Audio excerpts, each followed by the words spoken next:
Ludacris and that gang. Disturbing the peace, we rubbing these streets and steady slanging them things. I used to love that CD. Welcome to the couch. I guess we'll start out with that. Forget the clap. Is that okay with you? Yeah. Listen to word of mouth. Shout out Ludacris. Shout out to Luda. People were doing their top 50 lists. Oh, dog. You know who I noticed nobody put on their list, even though this is like a few weeks ago now. But I noticed nobody. Well, let me not say nobody, but I didn't see anybody really put Memphis rappers on their list. Like I didn't see Project Pat or like even Juicy J or like anybody like that. So I was like, dang, I think that's the only area where I didn't see much representation on people's lists. That's interesting. Not that I remember. I didn't see in a couple people's lists. I remember I didn't really see Busta Rhymes sometimes. But it's hard. Like as time goes on, it's hard to put people in like lists because it's like, what are we basing it off of? Is it the lyrical? It's is so it objective. the success? Is it? But Yeah, it's or like it is, but nostalgia. it's not. Because if somebody was like Lil Zane, you'd be like, no. You know what I mean? Or like certain people, so don't there's need to be certain there. things I think that like. But there's like a base level, like a foundational level for them to even be thought about for the list. It's easy to do. But then the order is kind of like a top few, and then everybody else is like, all right, these 20 people, I don't even really care how you organize them. Like they're all kind of the same thing to me. Today we're going to talk about fear and overcoming fears and dealing with fear. I just recently listened to some stuff around fear too, so this should be interesting for me. Carlie's like afraid of the dark and stuff like that. So we were all right, we're going to get through this together today. Yeah. When I sleep over, she has to pull out the nightlight. Just making sure I'm good. No, I'm actually not scared of the dark. But when I was little, it's not like I'm scared of the dark, but I remember I'd be doing stuff and it's like you turn off all the lights and you go into your room. I might like walk a little faster. Yeah. No, I definitely do the, I hop out my bed at least 2 feet because you know how the monsters try to swipe you underneath. Yeah, you can't get caught that early. Yeah, you can't go out like that, so I'm not getting swiped. What was that movie where it was like a blue monster guy and he would like show up at night with this kid? Oh, you talking Monsters Inc.? No, because that's like a Pixar thing, right? Yeah. No. So This is real life. Oh, okay. I mean, it's not real, but it's like people. Dang, I gotta remember it. All right, who knows that movie? I can't even think of the kid's name. The little white kid. He looked like a fake little Doogie Howser looking kid. And at night, this blue guy, monster guy, would come out and then take him to like his monster world. It's something, and he used to come on like all the time, and it scared me to death. As far as like at nighttime, like bro, like I can't even walk on my carpet. Somebody knows the name of it. Let me know because I'm trying to remember. But it was so scary. Let us know. That was like the second scariest movie after Ghost Dad to me. What is the first one? Ghost Dad. We talked about this before too. Oh, okay, I don't remember that. Ghost Dad is scary. I don't know what that is, but I'll look it up. I'll Google it after this. You don't know what Ghost Dad the movie is? No. With Bill Cosby and his family? No. Oh, ugh.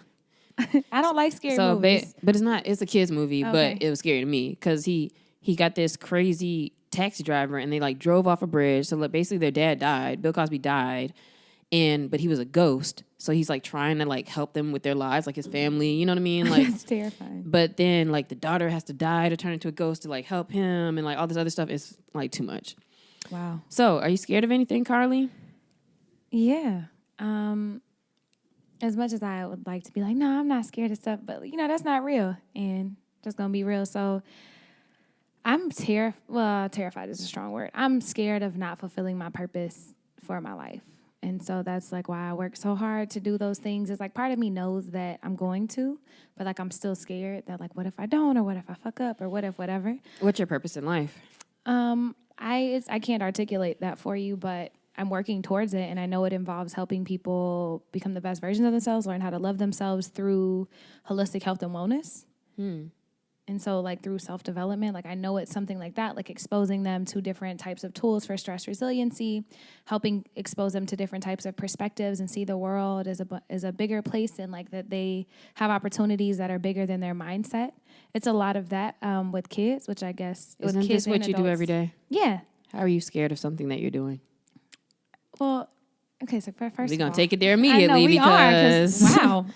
How are we scared of something that you're doing? I just feel like there's a bigger thing. Like, I think that's part of it. I don't think that that's it. And I just want to make sure that I achieve whatever it is.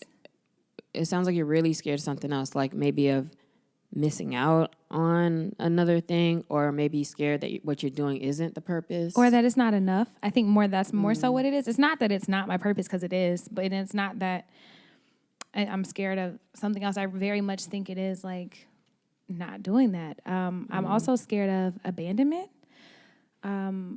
meaning that I feel like people in my life might leave me, or might just decide to stop loving me one day and not choose me and be here, which is some stuff that I'm processing through. But I realize that is a very real fear that's in my body when stuff happens and I get triggered before I have a moment to center. That's where my first thought goes. Well, and it'd be nonsensical stuff. It even happens sometimes with you. You text back and I'm like, what if she doesn't love me anymore? What did I do? Or I was laughing the other day because I definitely was like, damn. Oh, because I was texting you so early because it was a hot sweat day. And so I was texting you. I'd already been up for 3 hours and it was 4 in the morning. I was texting you and I remember you were texting me back and it was 5 in the morning. And then I had to go do some stuff. And then I came back damn, she probably so she's going to text me at 5 a.m. and then you ain't hear nothing else. I finished the convo at 7 p.m. or something. And I was like, dang, that looked crazy. Life be like that. And I text like that too. I'm not great all of the time, but those are two, when we talk about what we're scared of, those are the two that kind of come up. My guiding one is making sure that I'm, doing enough and achieving my purpose in life. Or do you have any fears of more, things tangible crickets things? Or, you know what I mean? Stuff like that. Do you have any fears? Heights and stuff like that? Nothing that drives me as much like that. Does it have to drive you to be a fear? Nothing where I'm terrified, where I would I don't like spiders. They're not my homies, but if I see one, I'm not gonna freeze and scream and run. I don't necessarily like bugs like that. Yeah. Okay. So it's not any regular nothing crazy. No fears of public speaking, clearly. Or death or anything like that. So no. And those are actually the top two regular fears that people are scared of is public speaking and death. So none of those. What about you? What are you scared of? I don't, when it's tangible things, I couldn't think of anything, that I'm scared of, to the point where changes me or makes me do something differently, I guess. Like you were saying, I wish I could think of something, but I don't think I am really afraid of anything bugs and stuff like that, traveling or flights. So none of those things. And then my deeper things are, I maneuver a lot from having a fear of I don't want to look like I don't know what I'm talking about, or I don't want to look stupid. And then my other ones are not so much abandonment, but neglect for me. And I'm working through fear of intimacy. I've been working on a lot more lately too, but that probably has something hand in hand to do with the neglect part. So those are some of the top things that I could think about immediately. How do you know, how do you know that you're afraid of something? Not just it's inconvenient or you don't like it or whatever. How do you know that it's a fear? Oh, I think that's easy. I think, well, it kind of depends on what type we're talking about too, I guess. But I think it's a fear when you're freezing up, the thought of it freezes you up, or if you're feeling triggered about it. I think it's, you said, how do you know if it's a fear? Yeah, how do you really know what you're afraid of? How do you know when that crosses the line to being something you're scared of? I know, for me, I'm afraid of something when I start trying to justify, with I should take on this or do this thing. But blah, blah, blah. And I want to stick to an older story of I don't do those things, or, I don't work on that. You know what I mean? Instead of letting yourself move forward. That can be based in certain fears. Yeah. Maybe that one would be the looking stupid. I don't want to put myself in that position, something like that. Yeah.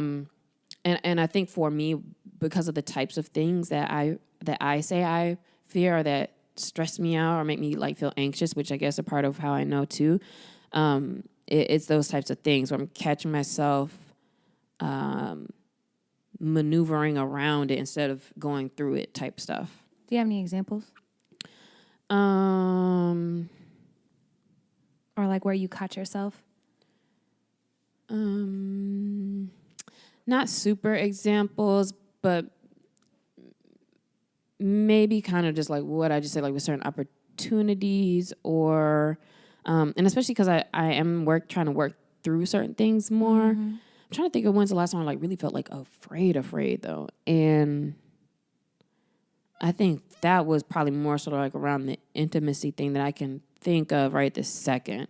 But for me too, when we say fear, it's less of like hiding type fear and more of a, there's these feelings that are kind of negative that are building up, and like, what am I going to do with them? So for me, the fear is more like when you get queasy-ish and like that type of feeling around it, not like being on a like roller coaster fear, but just like an uneasiness and that type of thing is how I kind of feel it and what I'm kind of talking about when I'm thinking about fear. But a lot of it is just, things that are triggered. I think most things are things that are triggered, and especially things from when you're younger. Like if you have abandonment type issues, and that probably has to do with family and parents and all of that. I'm still trying to understand what mine come from as far as like neglect. I get intimacy and other ones. I don't really know about neglect, but that's still a big thing I'm trying to work through. Yeah. But with yours, then how do you know, or why would you identify those as your fears? Because like you said, they have a physical manifestation. Like how it manifests for me is not, it's like, imagine like your first time ever going to do public speaking, and maybe not everybody's, but your palms might start to get sweaty. You might like feel your heart start to race. You feel this like kind of unsettled thing in your stomach. Like I actually love public speaking, but even now with doing that, there's still those physiological responses in my body. And I notice that happens, but it's the triggers that really give away my fears. So little things will happen. For example, Alex was talking about like not texting me back all day, and this didn't happen that time, but that could have looked like she texted me and I was all excited and like didn't text me all day, and I'm like, oh man, I must have said something wrong. She's probably gonna leave my life forever. And I'm like, hold on, Carlie, like hold on. Is that really the thought that goes through the brain, or you're really just like more so at a surface level? You're like, dang, like she's not messing with me today, but then if you think about it more and more, like that's really, that's not the first thing you really think. Well, it depends. Well, I've worked on it a lot, and so now it's not, but it very much used to be. Like the little tiny things can send me down like a rabbit hole, and it's like, hold on, how did you get 400 miles east, and we just started here? Like, what happened? And you're just like, okay, well, clearly this has to, I'm good with cardinal directions, so that's why I like to direct. But so clearly there's something bigger underlying, which I call a fear, because if it wasn't a fear, like why else? Yeah, like why else would I react? Like that's my reaction, and that's the fruit of what it looks like. But the root is very much my fear that people who I love and who love me will leave me or stop loving me or not being here. And that's something very real, and like it feels so physically real in my body. Like that's how I know it's a fear. And this kind of brings me to a thing where, just to make sure it's very relatable to the listeners as well, that what we've done is we've already been able to cut off these are the things we're fake afraid of to get to the bigger thing. Because I think that's what it is. Like when we're like, well, what's the tangible things? It could be, so like I might say something like intimacy or looking stupid or whatever, but then my fear is like getting in a relationship, or your fear is the speaking or something like that, right? So those things can be your fear, but now what is it really? And so just as listeners, I don't want you to be like, dang, I got to think about something real deep that I'm afraid of. But even if you start from, I'm afraid of speaking up to my boss, or I'm afraid of, whatever thing that you can quickly identify. Now it's, well, what is that really saying that you think about yourself, and like, what does the fear really stem from? So that's maybe the process of getting to where we started, by being able to say, oh, we're scared of these more inner things. Yeah, and I have a good example for that. So I've always been outspoken. Like I love to talk, but I noticed like when I was younger, actually, one of my teachers pointed out, she was like, because I would always be the first person to raise my hand, but I think after being wrong a couple times, I might have gotten like withdrawn. And she was like, Carlie, you always know the answer. You have to have enough confidence in yourself to always raise your hand. And so that's something like I worked on. I would feel like I would always know the answer, but then I would have fear, of being wrong. But what does that mean? What is my deeper fear? Of not being worthy, of not being enough, of not having all the answers. And did I deduce that from raising my hand in class? Yes, because that's what it was tied to. It was this very small thing that was actually tied to a larger thing that I struggle with all the way like through school. Like I would have these conversations with myself, like, girl, just raise your damn hand. It's not that big of a deal. Yeah. But also finding your voice. So little tiny fears, they're not tiny, not to make them like small to you because they can be very big, but are usually like tied to something bigger. Exactly. They're the fruit of the tree, but there's this whole tree and all these roots for this fear. And so that's kind of what we're talking about is the roots. Because even with mine, I feel like they can still get trimmed down even more into something else. But with fears, though, so if fears of like not fulfilling your purpose or abandonment, intimacy, the things that we've kind of said or mentioned, how does that affect your life? Does it affect you negatively? Yeah. For me, I would say it's a two-sided coin. I would say mostly negatively in the sense that I used to, so in high school, M-Dub, they, some of my friends listen, they from Oklahoma. But they made us like, or they asked us like, what was our fear? And mine was a failure, and like in my head, that's like making mistakes. Like I said, like being wrong. Like I was so terrified of like not having all the answers and not knowing everything. And I put so much pressure on myself not to be wrong and not to fail that it would turn into like many anxiety and panic attacks. And then I would procrastinate, and then I wouldn't do the thing, and then I wouldn't speak up, even though I knew the answer. And then all of this pressure that it became an inability to act and to do the things that I knew I needed to do. And it also took me out of the moment. So I was unable to be present and see the beauty and learn the lessons and being in the moment because I was so in my head about these things. And so that's a very like real example of how it affected me negatively. Shouldn't we be afraid of failure? I don't think so, because you're going to fail at some point. Like you're going to fail. And you learn lessons from it. Like if you're so scared to fail that you never take risks, like if you never set yourself in a position where you can fail, you're not taking big enough risks.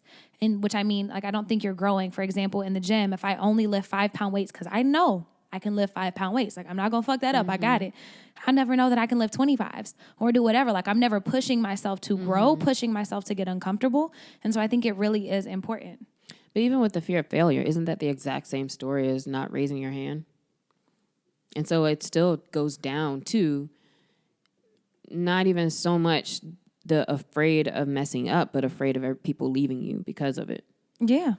I mean, they're like all it tied. really ties in. I feel like it always ties into a deeper thing, which is really the thing to examine. It is. But also, so that goes hand in hand with like, if I make this wrong answer, like, clearly whatever other people had said about me or these voices I was hearing telling me I wasn't good enough or that I wasn't worth something or that I was worthless, whatever that thing is, like it would validate that. Like if I got this wrong answer, if people did leave me because of it. So they're all very much tied together with trauma and things that I've been working on and doing. What about for you? What about me? Like how has it affected your life? Fear has affected my life, and I already mentioned stories and to me, lately as in this week, I've been thinking about what stories am I adhering to about myself, and how has my story changed over time? I mentioned it multiple times about like ways I used to be, and now certain things are different. What really changed besides just deciding like that's not my story anymore as I make decisions? Because if I have fear of things like intimacy or neglect, or if it's abandonment, things like that, that's my story that, you know, people only like me for certain things, or people are around because of certain things, or like you said, like I'm not worthy, or which sounds stupid when you say it, Very but much so. you know, like I'm not worthy of these people being in my life, or I'm not open with people because they're just gonna go anywhere, leave anyway. And that's a story that by staying afraid of those things, I'm not maneuvering through. Like I'm missing out on love from people around me. I'm missing out on experiences because I'm deciding not to get close to people or not to do things a certain way because now that challenges that story. Like people might actually love you, but I don't want to challenge that story. I'm sticking to it. And so how it affects my life is just missing out on the opportunity to have a new story. And so as I continue to be more vulnerable with people, or let people in, or, talk to people more, or try to express myself more, whatever the things are in the areas of like relationships with people, for example, my story can be people support me, people love me, people, want to be a part of my life. And so you have to let yourself believe that story to actually do those things and not be afraid of, what else could happen, because that's just like a whole different story. I don't know if that made sense, but it's like you're just rehashing these same things if you're continuing to let those fears drive you. And so it's not until you're okay with the fears that you can move through them. Yeah, you have to face them. Fear is literally, you're only afraid of something because you don't want it there. That's it. Yeah. So if I'm okay with wanting these things, and that sounds weird too, but like if I'm okay with those things, then you're not afraid of it anymore. And I like that you mentioned that, because it really is the stories that we're telling ourselves. And not to say there's not a justifiable reason, because there could be very traumatic situations in life that happen that make you feel this way and believe these things. But it's like, do you want to live the rest of your life believing that? Like, do you want this to be a set standard that is true in your life? Because if it is the story you tell yourself, then that's how you act, then that's how you treat the people in your life, then that basically becomes a self-fulfilling prophecy. And it will happen. So are you okay with these fears dictating your life? Yeah. And there's a cool fact. So every day we have about anywhere from 12,000 to 60,000 thoughts a day. And over 80% of them are usually negative. And over, I want to say 75 or more % of them are the same once you get ages like 30 and older. Like you have the same thoughts every single day. So in order to change them, like you have to be intentional. And expose yourself to new things and do different things. If not, you're basically just living your life on repeat. It's like on click. When you just like fast forward, that's kind of like how your days start to go if you don't intentionally make a difference. And so my question is, whenever you realize you have fears, did you realize that you had them and make an intention to try to face them and change them? Or did it happen with maturity and just naturally, organically? I think what I've loved about the process is that how I've discovered certain things. And it's literally always like it just kind of hits you. But the process of it, and I don't know if that's exactly answering what you're asking me, but how I've kind of figured out what I'm afraid of, or like just overall things that are affecting me that I need to let go of or whatever, has always been me kind of self-processing, thinking about, a thing that's happening.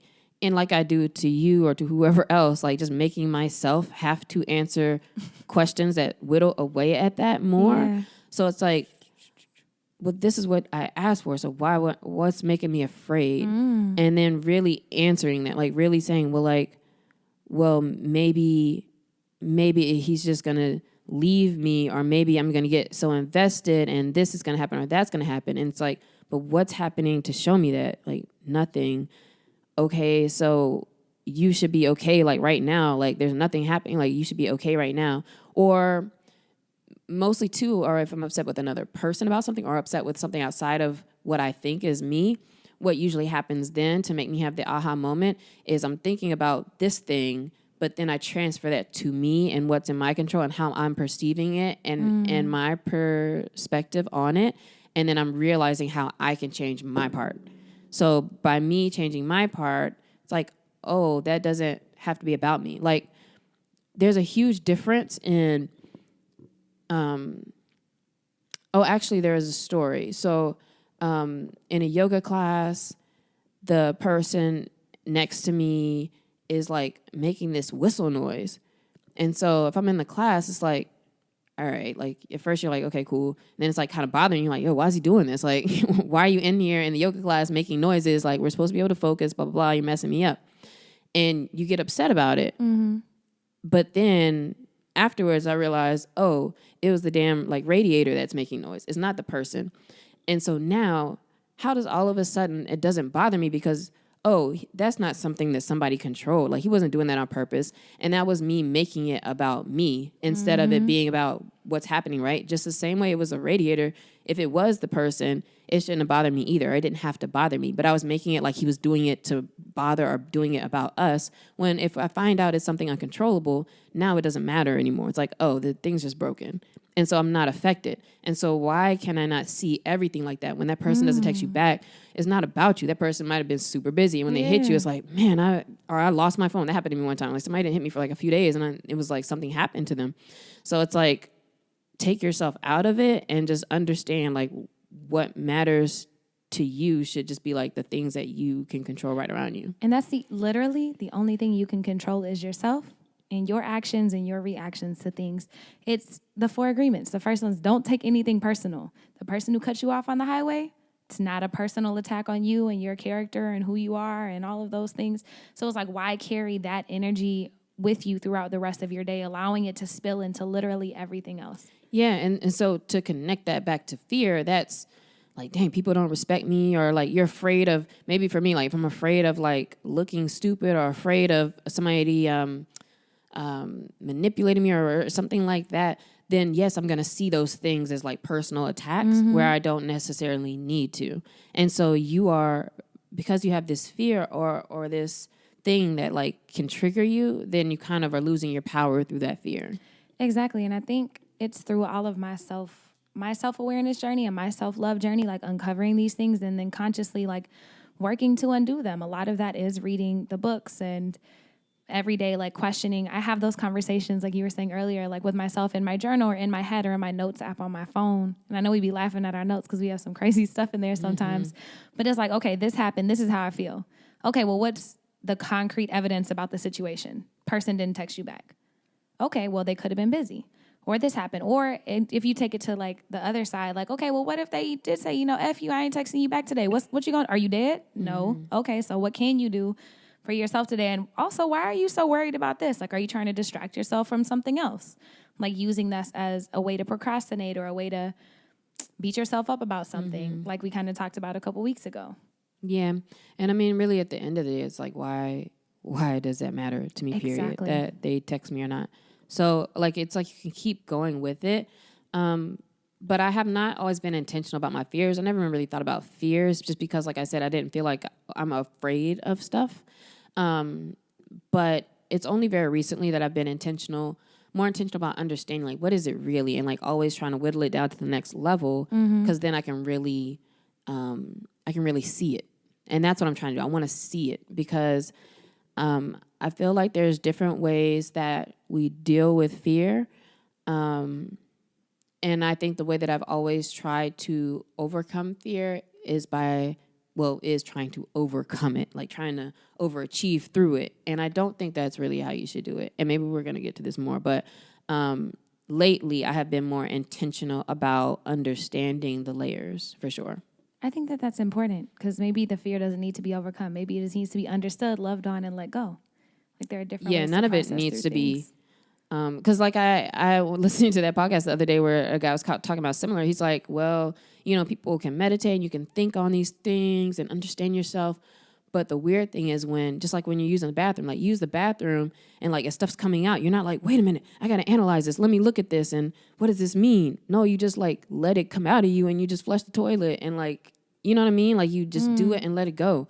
And the same way, sometimes we recognize something and now you're stuck on that, and that's not good either. And that's where we kind of get into our talks about the self-awareness can sometimes be draining because you're still making yourself hold on to it. And you're not the shit that's coming out. You're the butt, you're the space. And so by seeing it, letting it go, now there's the space for the other things to come in for this new story. So that's like the whole thing I've been thinking about, like literally the last few days. As far as when things bother me, period, whether I'm afraid of it or makes me sad or makes me start thinking too hard, period, it's like, all right, it's not about needing to think too hard about it. It's just like, what do I need to see about myself? Because a lot of times, if that person didn't text me back and I'm afraid of X, Y, Z, all I really need to be doing is seeing myself. Like, yo, I feel unseen right now. See yourself, like, and so that's what you're Yes. dealing with right there. It's like, all right, let me take this fear and let me see it, other than what I would typically do and what I tend to do in life, period, as I know from like how I work and everything is, I have this thing. Well, what kind of plan can I make to like get better at this? What can I do? What can this and this and this? And it's not all that sometimes. Like sometimes you don't have to do all that. Sometimes it really is just like, let me see it and like, oh, okay. And I like it and I love it. And now nothing about it bothers me as much. So I don't have to try to like do stuff to get better at it. I don't have to do anything. I'm just recognizing it. I love that. And so synchronistic. My therapist and I were talking about that. Like she was we were talking about like the need for validation and external things. And she was like, it's not wrong to have needs, you know, to need to feel seen, to need to feel loved, celebrated, whatever. But stop looking for outside sources to give you that and just do it for yourself. And then if it happens extra outside, that's cool. But if not, you already have met all of your needs and you don't have to worry about it. My therapist saying like, so whenever Looking for outside validation. Yeah, instead of looking for outside validation, to always turn and look inward for anything that you need. Like it's okay to have needs, but make sure you're meeting them yourself. And then if you get it from external sources like after, that's cool, but always make sure you're meeting what you need on the inside. The other thing you said that I thought was beautiful and very synchronistic is creating space for things. If you think about all the things you want to manifest in your life, if you think about all the growth and this vision you have for yourself, like you might not have space for it. So what can you let go? What can you clear out to make space for new things? And what can also be taking up space, like I was saying, is the trying to do all this extra hustle and working through it is like taking up a lot of your time and space too. Whereas sometimes you don't need to do all that. And so I just think it's a process that I'm practicing to see if this really works. And I think it kind of does. Like, I'm now so I've grown to become more aware of things, and now I'm trying to grow to not let it be on my mind as much or to spend as much time thinking about whatever that thing is when I see it. Yeah, because if it happens and it takes up all your brain space, you're not very productive that day, which leads to other issues and being behind schedule. That's why I was like, sometimes I have to check in with myself, be like, well, actually, why am I focusing on this one thing over here when I have all these 10 projects that need to be done today? So then when it comes to confronting your fears, and we kind of started talking about ways to do that, but I still think we can kind of go down this list a little bit with it. One of the first ones is if you're scared of a thing like getting on planes or speaking or, I mean, kind of even like things like intimacy could be or whatever. But sometimes it's just like taking the action and what action can I take? Because another thing I've started to realize as well is that sometimes the fear is not the actual action. Sometimes the fear is choosing to do it because you're only afraid of what you might lose because all you know is what you can lose. So getting on a plane, I know I could lose my life. Okay, that was kind of extra. I mean, you can. Getting on the stage, like I know people could boo me. I know I know the things that can happen. And a lot of times that's why we're afraid of things that we've been through as a kid or something happened because now there's a thing stuck in us, right? Like your trauma of, the time you raised your hand and it was wrong and that's stuck in you. And so we know what we can lose, but you don't know what you can gain out of it. And so to say, you know what, take the action or try to take action more quickly around those things or facing them and just saying like, you know what, I'm going to talk to every dude when I go out. And so I'm not scared of rejection anymore. Like making yourself kind of just get comfortable with it allows you to see like what good things can come out of it. I love that. And that kind of sums up the next three, which are like reflecting on your fears, knowing, and then just accepting what they are. Like, because I feel like the more you fight stuff and like, nah, that ain't me, the longer that you struggle with it. So just being like, you know what, I actually do struggle with that. And that's okay. And then just moving forward, either by letting go or working on it. Yeah, and that's why I wrote down love your fear. So say how you feel and that you love it. So the guy was kind of talking about how, you recognize and you're making a space for it. And it's like, man, I really feel like confused right now. Like, I don't know what to do.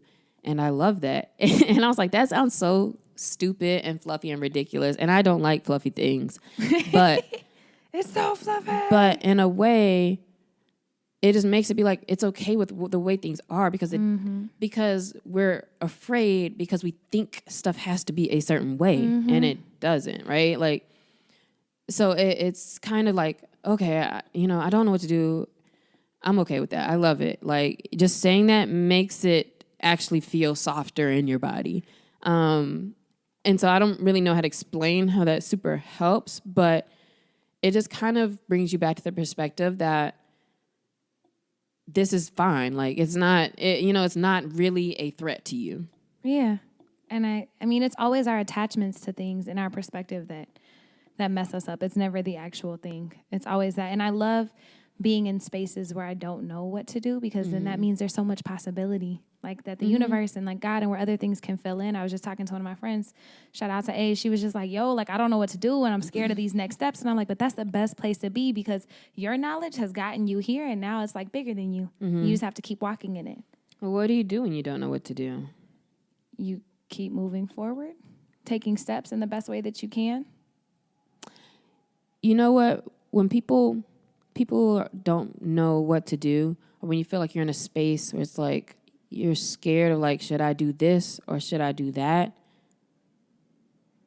It's why I think that just kind of shows why your connection to yourself needs to be strong, because in those moments, I think if you chill and if you meditate and just vibe in those kind of moments, your body is like always telling you like kind of what thing to do. Or you notice like, oh, I'm actually justifying this one side. So that's you telling yourself you should do the other thing. Or if you start walking one way, you know that that's not it. It's like if you were going to flip a coin, A is this thing, B is this thing, and you get B and you're like, damn, I wanted A. Okay, well, that's your answer. Then do A. Yeah, yeah. And then we look for signs of things, but it's like the signs we look for is what you want to see. Like, always. Yeah, so...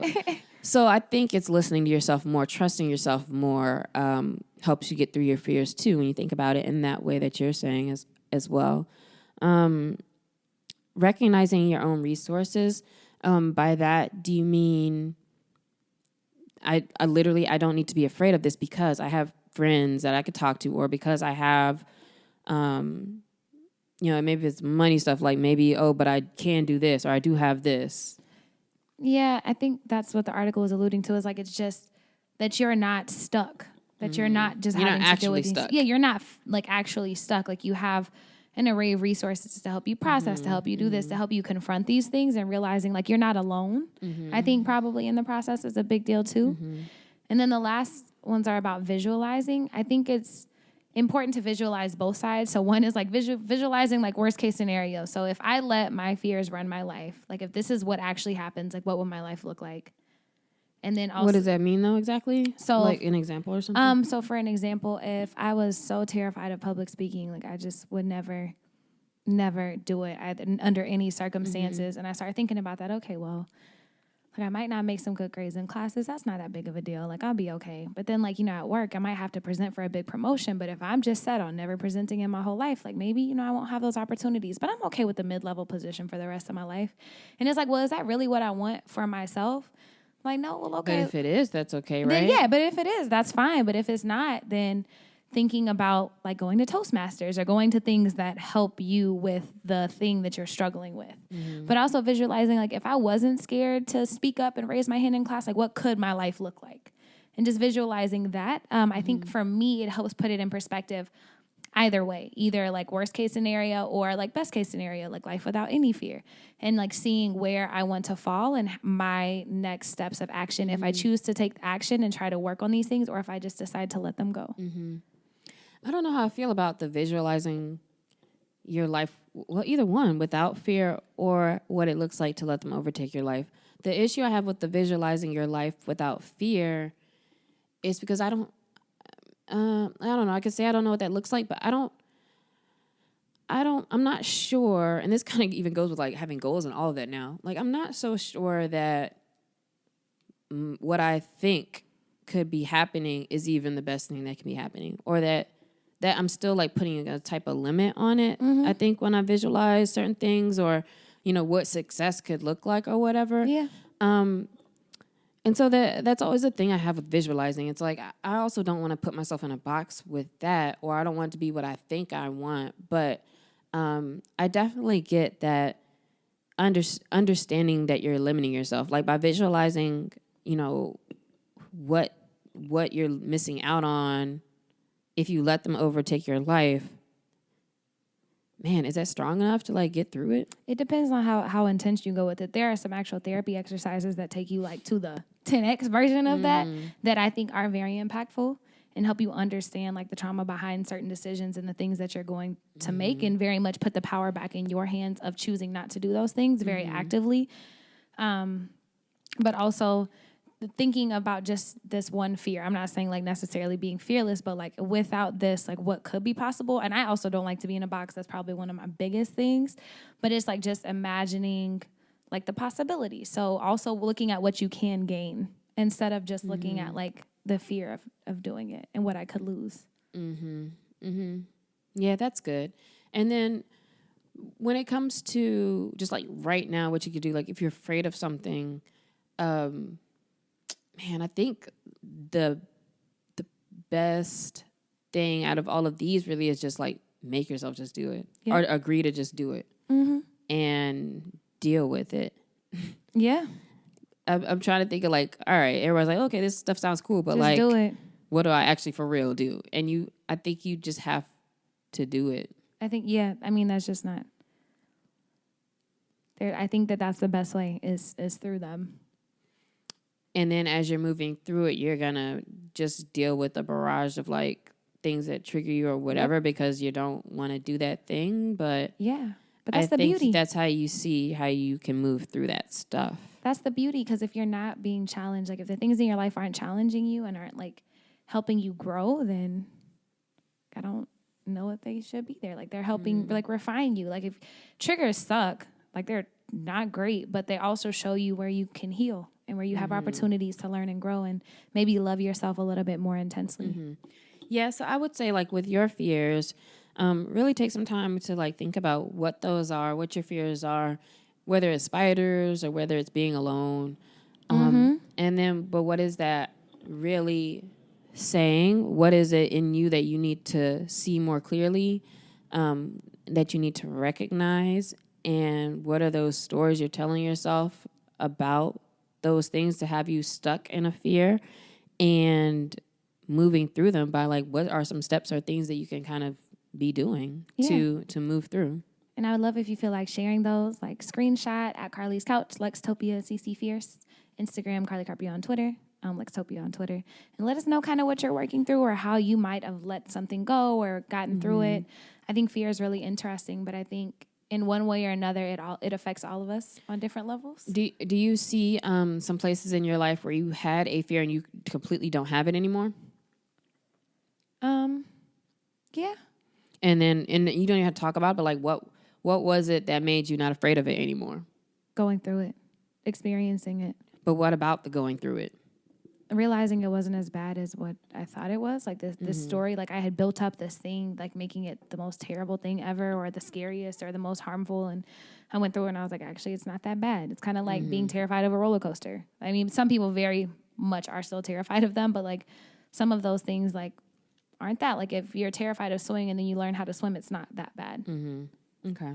Yeah, I think when I actually think about some of the things that I'm not afraid of at all anymore that I was, for me, it's just that I realize I got way more positives out of the other side of it. And that I can do more than I thought that I could. Yeah, and it's strengthening your confidence. Like being able to like not be afraid of talking about pricing and stuff like that with work. Like things like that, you can immediately see like, oh, like I was holding myself to this thing or thinking that nobody has enough money for this, and like they do, and actually, you know, you can say higher numbers. And you'll be surprised if you ask for your worth. You'll be surprised at people who won't even like fight you on it. They'll be like, okay, cool. Right. Yeah, so stuff like that, I think I just start to see the wins of doing it. And so now every time you do those types of things and confront them, you're just kind of building up more and more to be able to deal with, you know, the other things in your life that may kind of shake you up a little bit. All right, guys. So Carlie has a shout out for this week. And again, before you give it real quick, if there's anything cool that you guys are doing, let us know. Hit us up. You can hit us up in the DM or whatever. It doesn't have to be like a huge announcement, but just let us know what it is. And you don't have to feel scared of, you know, putting yourself out there or whatever. But we do want to shout our listeners out, especially because you guys have been so good to us. So let us know what's up. Yeah, let us know. And if you are scared and feel a little nervous, I challenge you to face it and just DM us and let us know what you got going on so we can celebrate you because you deserve that. We're also 51 episodes in. 51? We are? Oh, yeah, we sure are. This is 51. Yeah, damn. It's been almost a year. So Yep. So next week is going to be our year long. Dun, dun, dun, dun. Well, our year. Our anniversary. Mark our year of us doing Carlie's Couch. Aww. I'm gonna get sentimental here, guys. I'll save that for next week's episode. But our shout out this week is Coffee del Mundo in South Central. It's off of Vermont and 70 something. I'm not gonna lie to you, but if you go on Yelp or you go on Google, Coffee del Mundo, on Instagram, they're Coffee del Mundo LA. It's local Black-owned business. The owner is amazing. His name is slipping my mind, so I'll just put the link. Yeah, you got a shout out with no information. My dog, my dog, my bad dog. But they're so great. They roast their own coffee. It's a place where you can work and study. They host community events from yoga to healthy eating. They had this healing circle the other day. They had a salsa dance night. They're doing so many things in South Central for the people, by the people, owned by people of color. You get greeted with a smile. That's always super dope. So if you're in the area, want to get some coffee, want to do a little bit of work or host a meeting or even host an event, hit them up. I know that that's what they're looking to do is build up South Central. So that is cool. And it's always cool to support and find those kind of neighborhood businesses for sure. And our question of the week for you first, Carlie, is what is one action that you will do this week to work towards overcoming a fear? Oh, I like that. One action that I will do this week to work towards overcoming a fear. Oh, that's a really good one. So good that I have to think about an answer.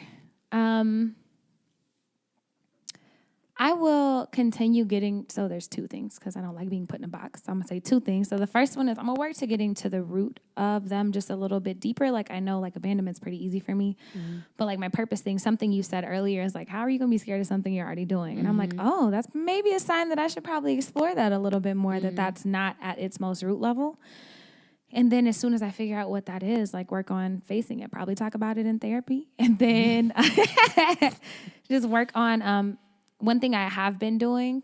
So I lied. So it's three things. So the thing that I have been doing is being more present in my relationships, like in my friendships and like romantic anything, and just noticing when my fear of abandonment is projecting onto the other person or whenever I start tripping, and I kind of reel myself back in and be like, you know, it's okay. Like self-soothe. What about you? What's one or a couple actions you're going to take this week?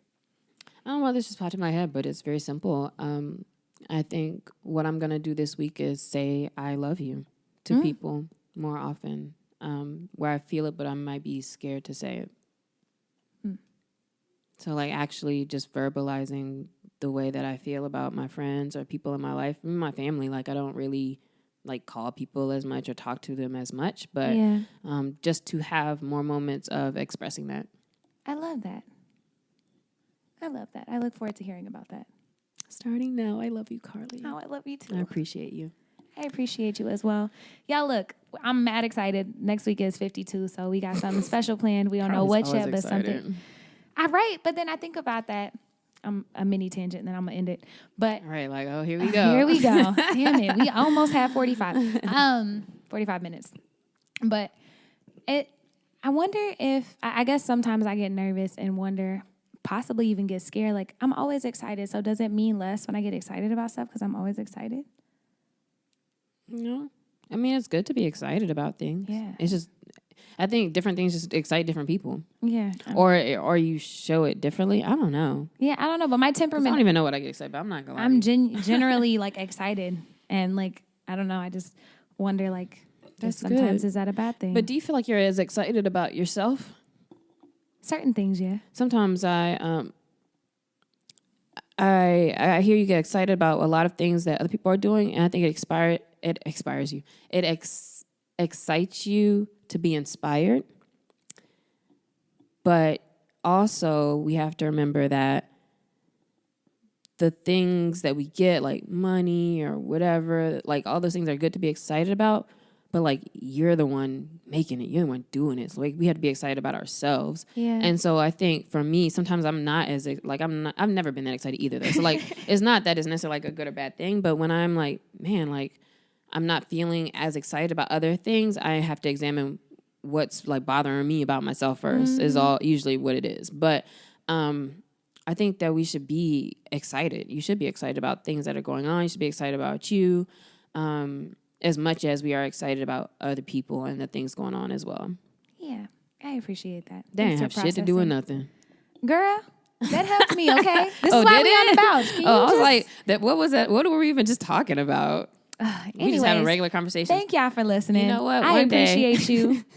One day, I think we should do it. I think you're the one who said it. We should just hop on here and be like, we don't know what we about to talk about. And just talk. We're going to do the episode about nothing. I don't that watch should be the next one. Maybe it is. I don't watch Seinfeld. Shout out to Kimberly Barrett. I almost called your middle name, but I didn't.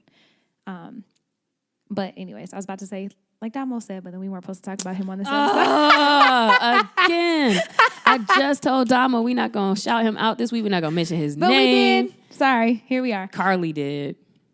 But Kim loves Seinfeld. Dang. And I don't know if I'll ever be old enough to get Seinfeld. I just don't understand. I mean, it's old not enough? funny It's to not me. for old people. It's not funny to me. I don't know. Maybe I'm just not in that stage of my life yet, but I don't know. I get down with the Golden Girls. Anyways, thank y'all for listening. What the hell? Thanks for listening, guys, all the way to the end. Bye, y'all. See y'all next week.